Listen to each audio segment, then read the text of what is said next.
Hello student, welcome to my channel Sunshine tuition academy.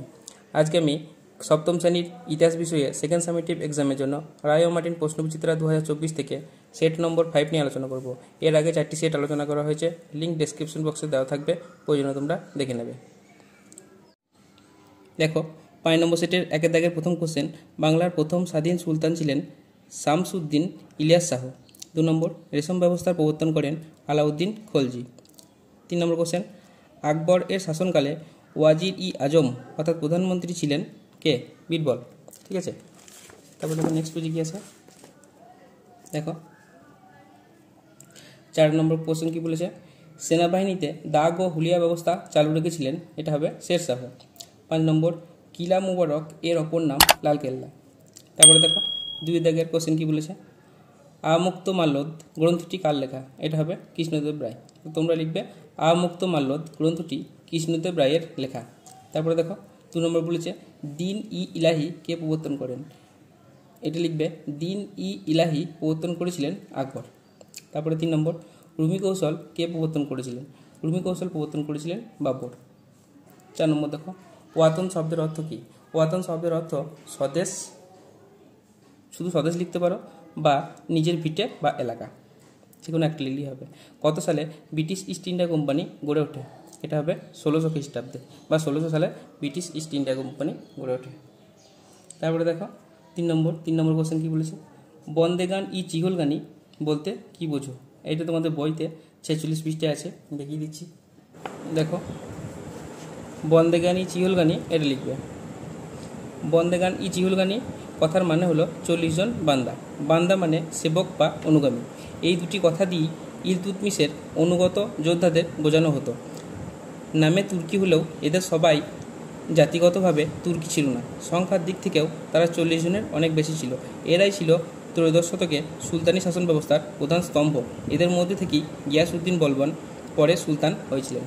এটুকু লিখলেই হবে। তারপরে দেখো নেক্সট কোশ্চেন কী বলেছে। নেক্সট কোশ্চেন আছে, দাক্ষিণাত্য ক্ষত মোগল সাম্রাজ্যের পতনকে কতটা ত্বরান্বিত করেছিল? এটা প্রান্তিকে 139 পৃষ্ঠায় আছে, এর আগের দিন আমি দেখিয়ে দিয়েছিলাম।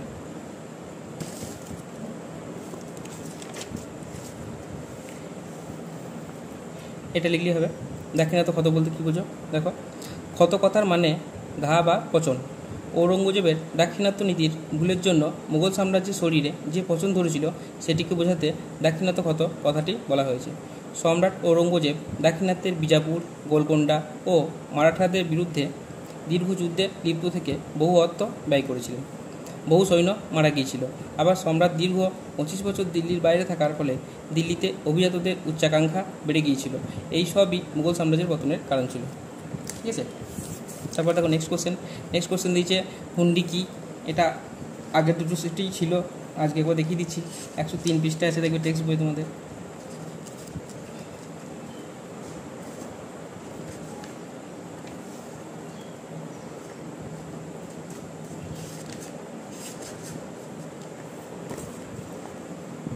এটা লিখবে হুন্ডি। তুর্কি শাসকদের আমলে কাগজের ব্যবহার শুরু হলে সরাবরা হুন্ডি নামে এক ধরনের কাগজ চালু করেছিল। বণিকরা কোনো এক জায়গায় সরাবকে টাকা জমা নিয়ে সেই কাগজ কিনে নিয়ে অন্য জায়গায় তার প্রয়োজন মতো ভাঙিয়ে নিত। এতে বণিকদের এক জায়গা থেকে আরেক জায়গায় টাকা নিয়ে যাওয়ার খুব সুবিধা হয়েছিল।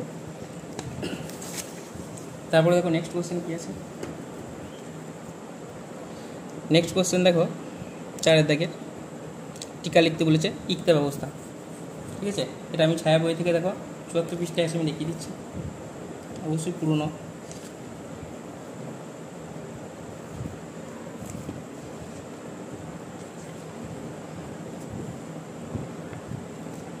এই দেখো ইক্তা ব্যবস্থা সম্পর্কে আলোচনা করো। এটা লিখবে, সুলতানের আমলে ইক্তা ব্যবস্থার উল্লেখ পাওয়া যায়। ইক্তার পরিচয়, রাজস্ব লাভ এবং সামরিক সাহায্য লাভের বিনিময়ে অথবা বীরত্বের পুরস্কার স্বরূপ সুলতানি সাম্রাজ্যের যেসব অঞ্চল বিভিন্ন ব্যক্তিকে প্রদান করা হতো সেই সব অঞ্চলগুলিকে বলা হতো ইক্তা। ইক্তা প্রাপককে বলা হতো ইক্তাদার বা মুক্তি বা ওয়ালি। ঠিক আছে, এবার ইক্তা ব্যবস্থা চালু করার দেখো কারণগুলো আছে, 5টা কারণ আছে। 3 নম্বর কোশ্চেন, তো 3টে কারণ অবশ্যই দেবে। রাজস্ব আদায়, বিস্তৃত সুলতানি সাম্রাজ্যের দূরবর্তী অঞ্চলগুলি থেকে রাজস্ব আদায় করার জন্যই মূলত ইক্তা ব্যবস্থা প্রবর্তিত করা হয়েছিল। 2 নম্বর দেখো, সামরিক বাহিনী পোষণ। ইকতাদারকে ইকতার আয়ে সামরিক বাহিনী পোষণ করতে বলা হয়। উদ্দেশ্য, প্রয়োজনের সময় ইকতাদার সৈন্য দিয়ে সুলতানকে সাহায্য করবেন। 3 নম্বর দেখো, বেতনের পরিবর্তন হিসেবে সামরিক নেতাদের বা উচ্চপদস্থ কর্মচারীদেরও অনেক সময় বেতনের পরিবর্তে ইকতা দেওয়া হতো। শান্তি শৃঙ্খলা রক্ষা, আঞ্চলিক শান্তি শৃঙ্খলা রক্ষা সত্ত্বেও ইকতাদারকে ইকতা প্রদান করা হতো। আর 5 নম্বর হচ্ছে অতীত ঐতিহ্য রক্ষা। একাদশ শতকে সেলজুক তুর্কি সাম্রাজ্যে ইকতা ব্যবস্থা প্রচলিত ছিল। তাই ভারতবর্ষের তুর্কি সুলতানরা তাদের প্রাচীন ঐতিহ্য অনুসরণ করেই ইকতা ব্যবস্থা চালু করেছিলেন বলে মনে করা হয়। তারপরে দেখো নেক্সট কোশ্চেন কী দিয়েছে, আকবর ও ঔরঙ্গজেবের রাজপুত নীতির পার্থক্যগুলি আলোচনা করো। এটাও ছায়া বইতে 108 পৃষ্ঠায় আছে। এই কোশ্চেনটি লিখবে, রাজপুত নীতির তুলনা। এটা ভিডিওটা পজ করে লিখে নেবে, আর বলছি না কো, ঠিক আছে। এই মুঘল সাম্রাজ্যের দক্ষ সম্রাটদের মধ্যে অন্যতম ছিলেন আকবর ও ঔরঙ্গজেব। তাদের এই চরিত্রে নানা বৈপরীত্য দেখা যায়। যেহেতু একটা পার্থক্য বলেছে, তা হেডিংটি করবে আকবর ও ঔরঙ্গজেবের রাজপুত নীতির পার্থক্য দিয়ে এগুলো লিখে দেবে পয়েন্ট, ঠিক আছে। এই পর্যন্ত লিখতে তাহলে। তারপরে দেখো নেক্সট কোশ্চেন কী দিয়েছে, মুঘল শাসকরা কীভাবে ব্যবসা বাণিজ্যে উৎসাহ দিতেন। এটা বইতে 108 পৃষ্ঠায় আছে। দেখো এখান থেকে লিখি, মুঘল শাসকরা বাণিজ্য করতে বণিকদের উৎসাহ দিত। মালের উপর শুল্ক ছাড় দিয়ে কুঠি বানানোর অনুমতি দিয়ে তারা বণিকদের সুবিধা করে দিত। মুঘল অভিজাতদের মধ্যে কেউ কেউ সরাসরি বাণিজ্য করত, তবে এই প্রয়াস ছিল খুবই সীমিত। মুঘল সম্রাটরা, রাজপুত্ররা ও অভিজাতরা নিজেদের প্রয়োজনে ও শখ মেটাতে নিজেদের কারখানায় কারিগরদের দিয়ে নানা ধরনের শৌখিন জিনিস, অস্ত্র, বিলাসদ্রব্য তৈরি করাতো, কিন্তু সেগুলো কখনোই বাণিজ্যের স্বার্থে তৈরি হয়নি। তাই ইউরোপে যখন ব্যবসা বাণিজ্যকে ভিত্তি করে অর্থনীতি এগিয়ে চলল, ভারতে তখনও কৃষি ছিল অর্থনীতির প্রধান ভিত্তি। তারপরে দেখো নেক্সট কোশ্চেন, মোহাম্মদ বিন তুগলকের পরিকল্পনাগুলি ছিল সঠিকভাবে গৃহীত কিন্তু ভুলভাবে বাস্তবায়িত। উক্তিটি যুক্তি সহকারে বিশ্লেষণ করো। এটা বইতে 50 পৃষ্ঠায় আছে। এইটি লিখবে, এই তুগলকি কাণ্ড কারখানাটা। আজকের দিনেও কোনো ব্যক্তির খামখেয়ালি আচরণকে বলা হয় তুগলকি কাণ্ড কারখানা, কারণ মোহাম্মদ বিন তুগলককে কেউ কেউ বলেছেন পাগলা রাজা, ঠিক আছে। তারপরে তুমি এইগুলো পয়েন্ট করে করে লিখবে। এই যেগুলো কালো কালো অংশ করা আছে, 1 নাম্বার, তারপরে এটা 2 নাম্বার, এরকম করে করে দেখো পয়েন্ট করে করে এই গোটা যতগুলো আছে সবটাই লিখবে। ভিডিওটা পজ করে লিখে নেবে বই থেকে, পেজটা দাগিয়ে রাখো, ঠিক সেখান থেকে তোমরা নোট তৈরি করে নেবে, ঠিক আছে। এই পাতা তো এসে দেখবে এতটা পর্যন্ত আছে, এতটা পর্যন্ত লিখবে। তারপরে দেখো নেক্সট কোশ্চেন, শেষ শাহের সংস্কারমূলক কার্যাবলী আলোচনা করো। এটা আগের দিন ছিল, এটা ছায়ার আমি আগের দেখবে সেটাতে আমি দেখিয়ে দিচ্ছি, 102 পেজে আছে। আজকে একবার আমার কাছে বইটা আছে, আমি দেখিয়ে দিচ্ছি। দেখো এটার জন্য এই প্রশ্নটা করলেই হবে। এটা আমি এর আগেও দেখিয়েছি, অনেকগুলো পয়েন্ট আছে, এখান থেকে শুরু করবে, লিখে নেবে এরকম করে। এটা আমি আগে বলে দিচ্ছি, আজকে আর বলছি না, দেখে নেবে, আগে সেটাও আছে এটা, ঠিক আছে।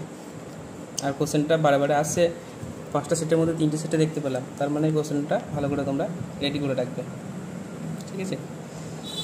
তবে লাস্ট কোশ্চেন দেখো আজকে, মধ্যযুগে ভারতে দেশের ভিতরে বাণিজ্য কেন্দ্রের উদাহরণসহ বাণিজ্যের ধরন কেমন ছিল তা লেখো। এটা বইতে 101 পৃষ্ঠায় আছে, দেখিয়ে দিচ্ছি। এখান থেকে শুরু করবে, দেশের ভিতরে বাণিজ্য। দেশের ভিতরে সাধারণত 2 ধরনের বাণিজ্য হতো। প্রথমত গ্রাম ও শহরে বাণিজ্য, এবং দ্বিতীয়ত দুটি শহরের মধ্যকার বাণিজ্য। জনবহুল শহরগুলোর আদিবাসীদের প্রয়োজন মেটানোর জন্য গ্রাম থেকে শহরে যেসব পণ্য রপ্তানি হতো সেগুলি কম দামি জিনিস, কিন্তু অনেক বেশি পরিমাণে এই সব জিনিস গ্রাম থেকে শহরে আসতো। এই সব জিনিসপত্রের মধ্যে থাকতো নানা রকমের খাদ্যশস্য, খাবার তেল, ঘি, আনাজ, ফল, লবণ ইত্যাদি। শহরের বাজারে এইসব পণ্য বিক্রি হতো। আবার প্যারাগ্রাফ চেঞ্জ করবে, এক শহর থেকে আরেক শহরে রপ্তানি হতো প্রধানত বেশি দামের শৌখিন জিনিসপত্র, যেগুলো ধনী অভিজাতদের জন্যই তৈরি করতো কারিগররা। এইসব জায়গায় সব জাতির ও সব ধর্মের মানুষরাই কাজ করত শিল্পী ও কারিগর হিসেবে। সুলতানদের রাজধানী দিল্লি শহরে সাম্রাজ্যের নানা এলাকা থেকে দামি মদ, সূক্ষ্ম মসলিন বস্ত্র আমদানি করা হতো। তাছাড়া বাংলাদেশ, করমণ্ডল ও গুজরাটের সুতি ও রেশমের কাপড়ের চাহিদা ছিল দেশের সর্বত্র। এই যুগে প্রথম চরকায় সুতো কেটে কাপড় বোনা শুরু হয়েছিল। আবার প্যারাগ্রাফ চেঞ্জ, সুলতানি যুগে অন্যান্য হস্তশিল্পের বাণিজ্য হতো। এর মধ্যে ছিল চামড়া, কাঠ ও ধাতু দিয়ে তৈরি জিনিস, গলিচা ইত্যাদি। এই যুগেই ভারতে প্রথম কাগজ তৈরি করা শুরু হয়। এক সময় দেখা গেল যে দিল্লির মিঠাইওয়ালারা কাগজের মোড়কে করে মিঠাই বিক্রি করতে শুরু করেছে। এই সময়ে যোগাযোগ ব্যবস্থার উন্নতি ঘটেছিল। রাস্তার ধারে ধারে পথিকদের জন্য গড়ে উঠেছিল সরাইখানা।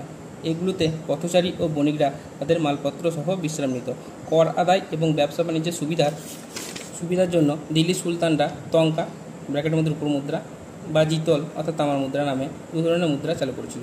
এগুলোর মান ছিল যথেষ্ট ভালো। এই পর্যন্ত লিখে দেবো, তাহলে কমপ্লিট। তো ফ্রেন্ড, আজ এই পর্যন্তই। এই ছিল 5 নম্বর সেটের সমস্ত কোশ্চেনের অ্যান্সারগুলো তোমাদেরকে দেখিয়ে দেওয়া হলো। যেগুলো তোমাদের বইয়ে দাগ দেওয়ার মতন দাগিয়ে নেবে, আর যেগুলো পড়ার মতন বা যেগুলো তোমাদের মনে হবে যে খাতায় নোট ডাউন করলে ভালো হয়, সেগুলো খাতার মধ্যে নোট ডাউন করে রাখবে। আবার দেখা হচ্ছে পরবর্তী 6 নম্বর সেটের সাথে। ততক্ষণ পর্যন্ত প্রত্যেকে ভালো থাকবে, সুস্থ থাকবে, আর চ্যানেলটিকে অবশ্যই সাবস্ক্রাইব করে রাখবে। Thank you.